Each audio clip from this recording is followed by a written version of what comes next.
ஸ்ரீ காளிமாதா ஜோதிடம் பிரபல ஜோதிடர் பண்டித் மகாராஜா. தொழில், காதல், திருமணம், குழந்தை பாக்கியம் மற்றும் மந்திர சூனிய பிரச்சனைகளுக்கு நிரந்தர தீர்வு. This is Kural Media, your trusted source for global news. இது குரல் மீடியா செய்திகள்.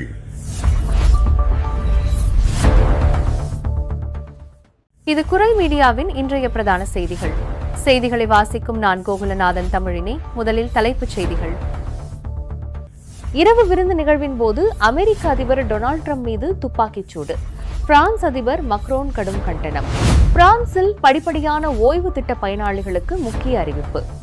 40 முதல் 80% பகுதி நேர வேலை என்ற அடிப்படை நிபந்தனை ரத்தாவதால் பகுதி ஓய்வூதியமும் தற்காலிக நிறுத்தம். எரிபொருள் விலை உயர்வால் டாக்ஸி ஓட்டுநர்கள் பாதிப்பு. கோரிக்கைகளை ஏற்காவிட்டால் மீண்டும் போராட்டம். பிரான்சின் பிரீவஸ் அருகே சரக்கு ரயில்களில் மாபெரும் கொள்ளை. 2 மில்லியன் யூரோ மதிப்பிலான பொருட்கள் திருட்டு. பிரான்சில் மழலையர் வகுப்பு மூடப்படுவதை கண்டித்து நகரசபை உறுப்பினர்கள் நூதன போராட்டம். பொம்மைகளுடன் பள்ளியில் சேர்ந்த நகரசபை உறுப்பினர்கள். பிரான்சில் கேஃப் எனப்படும் குடும்ப உதவி நிதியகம் வழங்கும் சமூக நலத்திட்ட உதவிகள் உயர்வு. வெளியிடப்பட்டுள்ள புதிய உதவித்தொகை விவரங்கள். பிரான்ஸ் உள்ளிட்ட ஐரோப்பிய நாடுகளில் தொடர் விடுமுறை. மே மாதத்தில் வங்கிப் பண பரிவர்த்தனைகள் தாமதம் என எச்சரிக்கை. குளிர்பான ஸ்ட்ரா ஒன்றை நக்கி வைத்த பிரெஞ்சு இளைஞருக்கு 2 ஆண்டு சிறை அபாயம். அருவருக்கத்தக்க செயலை காணொலியாக பதிவு செய்து இன்ஸ்டாகிராம் பக்கத்தில் வெளியிட்டு அத்துமீறல். தொடர்வன விரிவான செய்திகள். அமெரிக்க தலைநகர் வாஷிங்டன் டிசியில் உள்ள ஹில்டன் விடுதியில் கடந்த ஏப்ரல் 25ஆம் தேதி சனிக்கிழமையன்று நடைபெற்ற வெள்ளை மாளிகை செய்தியாளர்கள் இரவு விருந்து நிகழ்வின் போது அமெரிக்க அதிபர் டொனால்டு டிரம்ப் மீது மர்ம நபர் ஒருவர் நடத்திய துப்பாக்கிச்சூடு சம்பவம் உலக அளவில் அதிர்ச்சியை ஏற்படுத்தியுள்ளது. மண்டபத்திற்குள் திடீரென நுழைந்த அந்த நபர் பலமுறை துப்பாக்கியால் சுட்டுள்ளார். உடனடியாக சுதாரித்துக் கொண்ட அதிபரின் சிறப்பு பாதுகாப்பு படையினர் துப்பாக்கி சூடு நடத்திய நபரை மடக்கி பிடித்து கட்டுப்படுத்தினர். மேலும் அதிபர் டொனால்டு டிரம்ப் மற்றும் அவரது மனைவி மெலானியா டிரம்ப் ஆகியோரை உடனடியாக பாதுகாப்பான இடத்திற்கு அழைத்துச் சென்றனர். இந்த தாக்குதல் சம்பவத்திற்கு பிறகு பேசிய அமெரிக்க அதிபர் பாதுகாப்பு படையினர் மிகவும் வேகமாகவும் துணிச்சலாகவும் செயல்பட்டதாக வெகுவாக பாராட்டினார். துப்பாக்கிச் சூடு நடத்திய நபர் கைது செய்யப்பட்டுள்ளதால் நிகழ்ச்சி தொடர்ந்து நடைபெற வேண்டும் என நான் அறிவுறுத்தியுள்ளேன் எனவும் அவர் குறிப்பிட்டார். இதற்கிடையே கைது செய்யப்பட்ட சந்தேக நபர் நீதிமன்றத்தில் ஆஜர்படுத்தப்பட உள்ளார். அவர் மீது வன்முறை குற்றத்தின் போது ஆயுதம் பயன்படுத்தியமை மற்றும் கூட்டாட்சி அதிகாரியை ஆபத்தான ஆயுதத்தால் தாக்கியமை ஆகிய 2 கடுமையான குற்றச்சாட்டுகள் சுமத்தப்பட்டுள்ளன. இது குறித்தான தொடர் விசாரணையை அமெரிக்க நீதித்துறை முடுக்கிவிட்டுள்ளது. அமெரிக்க அதிபரை குறிவைத்து நடந்த இந்த மாபெரும் பாதுகாப்பு மீறல் மற்றும் கொலை முயற்சி சம்பவத்திற்கு பிரான்ஸ் உள்ளிட்ட பல நாடுகள் கடும் கண்டனம் தெரிவித்துள்ளன. பிரான்ஸ் அதிபர் இமானுவல் மக்ரோன் தனது எக்ஸ் வலைதள பக்கத்தில் வெளியிட்டுள்ள பதிவில், அமெரிக்க அதிபரை குறிவைத்து நேற்றிரவு நடத்தப்பட்ட ஆயுத தாக்குதல் முற்றிலும் ஏற்றுக்கொள்ள முடியாதது. ஜனநாயகத்தில் வன்முறைக்கு எவ்வித இடமும் இல்லை. டொனால்டு டிரம்ப் அவர்களுக்கு எனது முழு ஆதரவை தெரிவிக்கிறேன் என குறிப்பிட்டுள்ளார். பிரான்சில் பணிபுரிபவர்கள் தங்களின் முதியோர் ஓய்வு காலத்தை எளிதாக்கும் நோக்கில் கொண்டுவரப்பட்ட படிப்படியான ஓய்வு திட்டத்தில் இருப்பவர்கள் ஒருவேளை எதிர்பாராத விதமாக வேலை இழந்தால் என்னவாகும் என்பது குறித்த முக்கிய தகவல்கள் தற்போது வெளியாகியுள்ளன. பகுதி நேர வேலை மற்றும் பகுதி ஓய்வூதியம் ஆகிய இரண்டையும் இணைக்கும் ஒரு சிறப்பான திட்டமே இந்த படிப்படியான ஓய்வு திட்டமாகும். இதில் இணைவதற்கு 40 முதல் 80% வரையிலான வேலை நேரத்துடன் கூடிய பகுதி நேர பணி என்பது கட்டாய நிபந்தனையாகும். இதன் மூலம் பயனாளிகள் ஒருபுறம் பகுதி ஓய்வூதியம் பெறுவதுடன் மறுபுறம் தங்களின் ஓய்வூதிய கணக்கிற்கு தொடர்ந்து பங்களிக்கவும் முடியும்.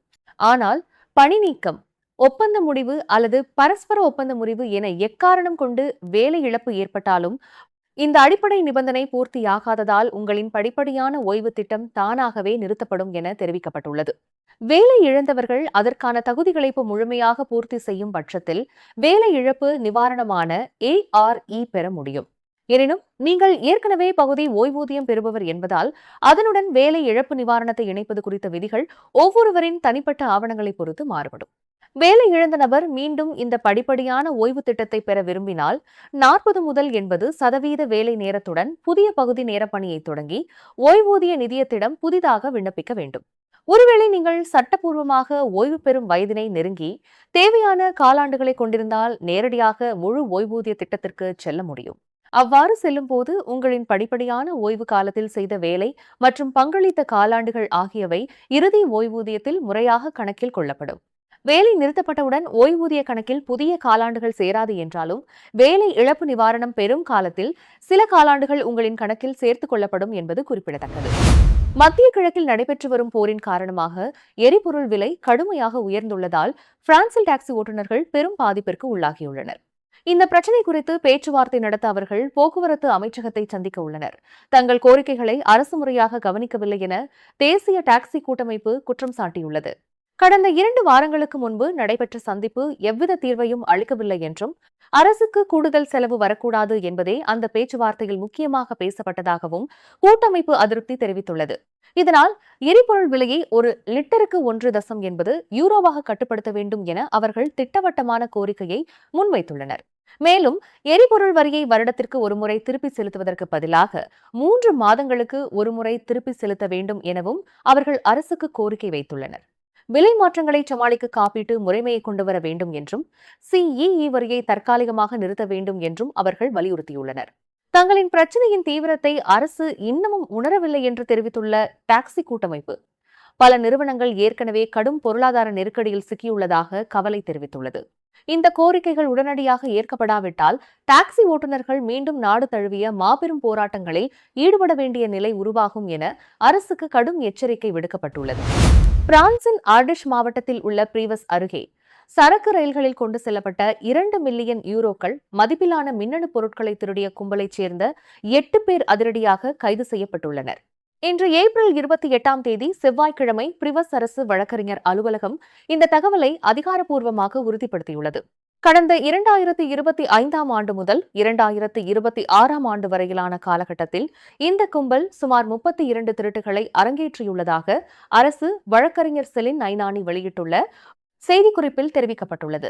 லா வோல்டா என்ற இடத்தில் ரயில்கள் நிறுத்தப்படும் அந்த 10 முதல் 20 நிமிடங்களுக்குள் ரயிலின் பூட்டுகளை உடைத்து உள்ளே நுழையும் கொள்ளையர்கள் மல்டிமீடியா மற்றும் மின்னணு உபகரணங்கள் அடங்கிய சிறிய பொதிகளை திருடிச் செல்வதை தங்களின் திட்டமிட்ட வழக்கமாக கொண்டுள்ளனர்.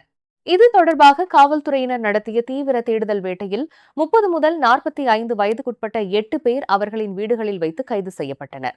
தீவிர விசாரணைக்கு பிறகு ஒரு திட்டமிட்ட கும்பலாக செயல்பட்டு திருட்டில் ஈடுபட்ட 4 ஆண்கள் மீது குற்றச்சாட்டு பதிவு செய்யப்பட்டு அவர்கள் நீதிமன்ற காவலில் சிறையில் அடைக்கப்பட்டுள்ளனர்.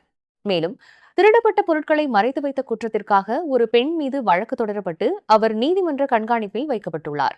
எவ்வித குற்றச்சாட்டுகளும் நிரூபிக்கப்படாத நிலையில் கைது செய்யப்பட்ட மற்ற 3 பேரும் விடுவிக்கப்பட்டுள்ளனர். ஸ்ரீ காளிமாதா ஜோதிடம் பிரபல ஜோதிடர் பண்டித் மகாராஜா. தொழில், கல்வி, வியாபாரம் மற்றும் மந்திர சூனிய பிரச்சினைகளுக்கு நிரந்தர தீர்வு. பிரான்சின் அல்பஸ் மேரிடைம்ஸ் மாவட்டத்தில் உள்ள பிரெயில் சர் ரோயா நகரின் மேயர் அங்குள்ள மழலையர் வகுப்பு ஒன்று மூடப்படுவதற்கு எதிர்ப்பு தெரிவித்து தனது முழு நகரசபையையும் அதே கிராமத்தின் மழலையர் பள்ளியில் மாணவர்களாக பதிவு செய்து நூதன போராட்டத்தை முன்னெடுத்துள்ளார். இதன்படி காலை 8 மணிக்கு தானும் தனது நகர சபையைச் சேர்ந்த மற்ற 18 உறுப்பினர்களும் புத்தகப்பை மற்றும் டூடு எனப்படும் விருப்பமான விளையாட்டு பொம்மைகளுடன் பள்ளிக்கு சென்று 3 மழலையர் வகுப்புகளில் ஒன்றில் அமர உள்ளதாக மேயர் செபாஸ்டியன் தெரிவித்துள்ளார். வழக்கமான மாணவர்கள் அல்லாத இந்த புதிய மாணவர்களை அந்த பள்ளி வரவேற்க உள்ளது.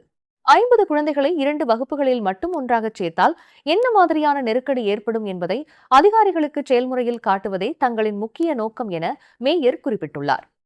சுமார் 2400 மக்கள் வசிக்கும் இந்த பிரெயில் சர் ரோயா நகரமானது கடந்த 2020 ஆண்டு அக்டோபர் மாதம் வீசிய ஆலெக்ஸ் புயலால் கடுமையாக பாதிக்கப்பட்ட கிராமங்களில் ஒன்றாகும். அந்த புயலின் போது ரோயா, டினே மற்றும் வேசுவி பள்ளத்தாக்கு பகுதிகளில் பெரும் சேதம் ஏற்பட்டதுடன் 10 பேர் உயிரிழந்தனர் மற்றும் 8 பேர் காணாமல் போயினர். அத்தகைய பாதிப்புகளில் இருந்து மீண்டு வரும் இந்த நகரில் கடந்த ஆண்டு மழலையர் மற்றும் தொடக்க வகுப்புகளை ஒன்றிணைத்து ஒரே ஆரம்ப பள்ளியாக மாற்றும் பிரைமரைசேஷன் ஒப்பந்தத்தின் போது எந்த ஒரு வகுப்பும் மூடப்படாது என கல்வி நிர்வாகம் உறுதியளித்திருந்ததாக மேயர் சுட்டிக்காட்டியுள்ளார். மேலும் மாணவர்களின் எண்ணிக்கை குறைந்திருந்தால் அதிகாரிகளின் இந்த முடிவை புரிந்து கொள்ளலாம். ஆனால் கடந்த 2021 ஆண்டில் 135 இருந்த குழந்தைகளின் எண்ணிக்கை அடுத்த கல்வியாண்டில் 161 அதிகரிக்க உள்ள நிலையில் வகுப்பை மூடுவது முற்றிலும் ஏற்புடையதல்ல என அவர் தெரிவித்துள்ளார். பிரான்சில் கேஃப் எனப்படும் குடும்ப உதவி நிதியகம் வழங்கும் சமூக நலத்திட்ட உதவிகள் 0.8% உயர்த்தப்பட்டுள்ளன. பணவீக்கம் மற்றும் வாழ்க்கை செலவுகள் அதிகரித்துள்ள தற்போதைய சூழ்நிலையில் இந்த மாற்றம் பயனாளர்களுக்கு ஒரு சிறிய அளவிலான நிவாரணமாக அமையும் என எதிர்பார்க்கப்படுகிறது. உயர்த்தப்பட்ட இந்த புதிய உதவித்தொகைகள் வரும் மே 5 முதல் பயனாளர்களின் வங்கிக் கணக்குகளில் வரவு வைக்கப்பட உள்ளன. முந்தைய மாதத்திற்கான தொகையே ஒவ்வொரு மாதமும் 5ஆம் தேதியன்று வழங்கப்படும் என்பது குறிப்பிடத்தக்கது. புதிய அறிவிப்பின்படி RSI எனப்படும் குறைந்த வருமானம் பெறுபவர்களில் உதவித்தொகை திரையில் காட்டப்பட்டுள்ளவாறு வழங்கப்படும் என தெரிவிக்கப்பட்டுள்ளது. மேலும் பிரைம்ட் ஆக்டிவிட்டி எனப்படும் செயல்பாட்டு போனஸ் தொகையானது தனிநபருக்கு 638.28 யூரோக்களாக உயர்த்தப்பட்டுள்ளதுடன் குறைந்த வருமானம் பெறும் தொழிலாளர்களுக்கு மாதம் 50 யூரோக்கள் வரை கூடுதல் போனஸாக வழங்கப்படும். இது தவிர குடும்பத் தொகையானது குடும்பத்தின் ஆண்டு வருமானம் மற்றும் குழந்தைகளின் எண்ணிக்கையை பொறுத்து திரையில் காட்டப்பட்டுள்ளவாறு மாற்றியமைக்கப்பட்டுள்ளது. இதனைத் தொடர்ந்து மாற்றுத்திறனாளி உதவித்தொகை அதிகபட்சமாக 1041.59 யூரோக்களாக உயர்த்தப்பட்டுள்ளது. ARS எனப்படும் பள்ளி தொடக்க உதவித்தொகையானது 6 முதல் 10 வயது வரை உள்ள குழந்தைகளுக்கு 429.01 யூரோக்களாகவும் 11 முதல் 14 வயது வரையிலானவர்களுக்கு 452.67 யூரோக்களாகவும் 15 முதல் 18 வயதுடையவர்களுக்கு 468.36 யூரோக்களாகவும் அதிகரிக்கப்பட்டுள்ளது. பிரான்ஸ் உள்ளிட்ட ஐரோப்பிய நாடுகளில் வரும் 2026ஆம் ஆண்டு மே மாதத்தில் தொடர்ச்சியான பொது விடுமுறைகள் வருவதால் வங்கிப் பண பரிவர்த்தனைகள் பல நாட்கள் தாமதமாகும் வாய்ப்பு இருப்பதாக முக்கிய எச்சரிக்கை வெளியிடப்பட்டுள்ளது. குறிப்பாக மே 1ஆம் தேதியன்று வரவுள்ள தொழிலாளர் தினம் போன்ற பொது விடுமுறைகளில் ஐரோப்பிய வங்கிகள் தங்களுக்குள் பணத்தை பரிமாறிக்கொள்ளும் இன்டர்பேங்க் சிஸ்டம் தற்காலிகமாக நிறுத்தப்படும். இதன் விளைவாக அந்த நாட்களில் செய்யப்படும் சாதாரண பண பரிமாற்றங்கள் உடனடியாக செயல்படாது. மே 1ஆம் தேதி முதல் தொடங்கும் இந்த விடுமுறை நாட்கள் மற்றும் வார இறுதி நாட்கள் ஆகியவை ஒன்றிணைந்து வருவதால் சில பண பரிமாற்றங்கள் 2 முதல் 3 நாட்கள் வரை தாமதமாகி மே 4ஆம் தேதி அல்லது 5ஆம் தேதி என்றுதான் கணக்குகளில் வரவு வைக்கப்படும் நிலை உருவாகலாம் என தெரிவிக்கப்பட்டுள்ளது. இருப்பினும் ஒரே வங்கிக்குள் செய்யப்படும் பண பரிமாற்றங்கள் மற்றும் இன்ஸ்டன்ட் டிரான்ஸ்பர் எனப்படும் உடனடி பண பரிமாற்ற சேவைகள் எவ்வித தடையுமின்றி வழக்கம் போல தொடர்ந்து செயல்படும். இந்த சூழ்நிலையை கருத்தில் கொண்டு சம்பளம் வழங்குவது, வாடகை செலுத்துவது அல்லது பிற கட்டணங்களை அனுப்புவது போன்ற முக்கிய பண பரிவர்த்தனைகளை மக்கள் முன்கூட்டியே திட்டமிட்டு செய்யுமாறு நிதி வல்லுநர்கள் அறிவுறுத்துகின்றனர். எனவே அவசர தேவைகளுக்கான தானியங்கி பரிமாற்றங்களை முன்கூட்டியே செய்து வைப்பதும் முக்கிய பண பரிமாற்றங்களை விடுமுறைக்கு முன்னதாகவே முடித்து விடுவதும் மிகவும் பாதுகாப்பானதாக அமையும் என எச்சரிக்கப்பட்டுள்ளது. சிங்கப்பூரில் பொது அமைதியை குலைக்கும் வகையில் அருவருக்கத்தக்க செயலில் ஈடுபட்ட 18 வயதுடைய பிரெஞ்சு நாட்டு இளைஞர் ஒருவர் நீதிமன்றத்தில் நிறுத்தப்பட்டுள்ளார். கடந்த மார்ச் 12ஆம் தேதியன்று அங்குள்ள குளிர்பான இயந்திரம் ஒன்றிலிருந்த ஸ்ட்ரா ஒன்றை நக்கிய அவர் அதனை மீண்டும் அந்த இயந்திரத்திற்குள்ளேயே வைத்துள்ளார். பொதுமக்களுக்கு இடையூறு மற்றும் அருவருப்பை ஏற்படுத்தும் என்பதை நன்கு அறிந்திருந்தும் இந்த செயலை காணொலியாக பதிவு செய்து தனது இன்ஸ்டாகிராம் பக்கத்திலும் அவர் வெளியிட்டுள்ளார். மாணவர் விசாவில் சிங்கப்பூரில் தங்கியுள்ள இந்த இளைஞரின் பொறுப்பற்ற இச்செயலுக்காக அவருக்கு 3 மாதங்கள் வரை சிறை தண்டனை மற்றும் அபராதம் விதிக்கப்படலாம் என தெரிவிக்கப்பட்டுள்ளது. இது மட்டுமின்றி அவர் மீது நிறுவனத்திற்கு சேதம் விளைவித்ததாக 2வது குற்றச்சாட்டும் சுமத்தப்பட்டுள்ளது. ஜூஸ் என்ற நிறுவனம் பயன்படுத்தும் அந்த குளிர்பான இயந்திரத்தில் அவர் செய்த இச்செயலால் நிறுவனத்திற்கு அநியாயமான இழப்பு அல்லது சேதம் ஏற்பட்டுள்ளதாக அதிகாரிகள் கருதுகின்றனர்.